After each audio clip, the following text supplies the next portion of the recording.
Good morning. So for today's video, I want to show you something different, something a bit different. I'm going to bring you along with me out here.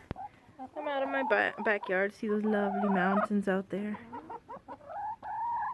February. This is the kind of weather we have. I want to bring you along to show you a spider. A spider that you and I don't mind at all. My name is Melinda. I am a happy wife and mom of 4. Thank you for joining me today as I share the things that I have learned with other busy young moms like myself. Let's see if I can show you here where I am. You're gonna hear the hens. We have a few laying hens here. But right here on their cage is a spider. See if you can see them there. A spider web, see? Let's see, it doesn't want to focus. Okay, it doesn't want to focus if I put it much closer, but do you see? Here's a spider. Let me get it for you. Okay, so maybe in the video it didn't want to focus on him, but anyway, now I have him in my hand so you can see him.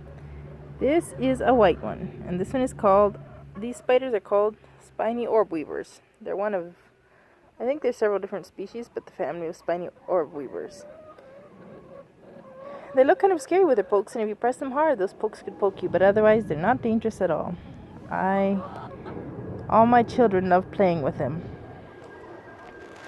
When they find one, they catch it and they bring it to the house, and we put it on our porch. One time they had one.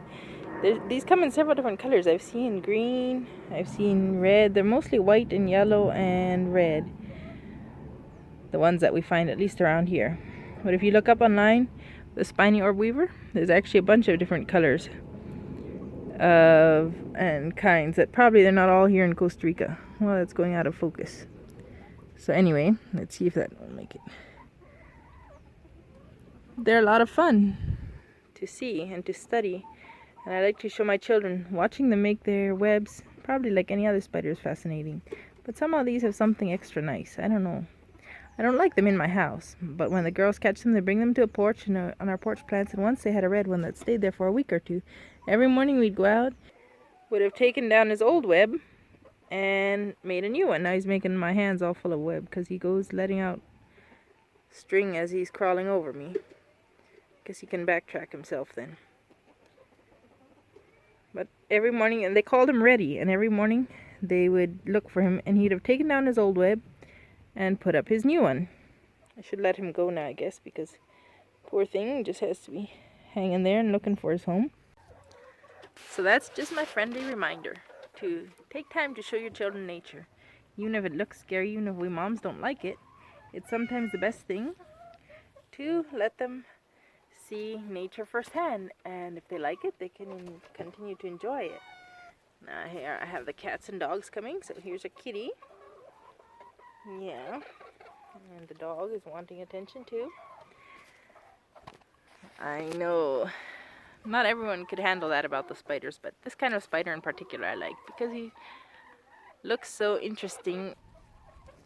Sometimes we find really tiny ones, and so those the girls get, but we usually end up letting them go. Like, we don't keep any, like we do butterflies and so on, in the terrarium, simply because they need to be able to catch their own food. So what kind of interesting creatures, what are you the weird mom about?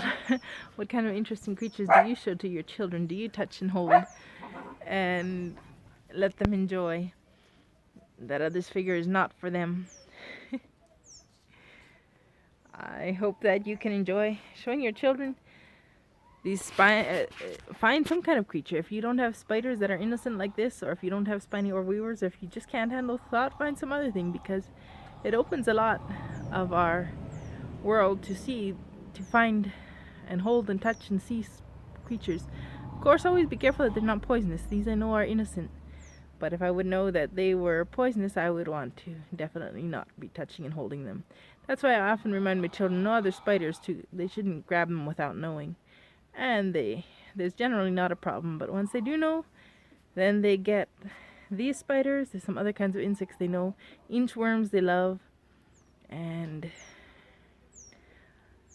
I may be the crazy mom for doing that, but that's the way I love to teach them real life science, and you can too.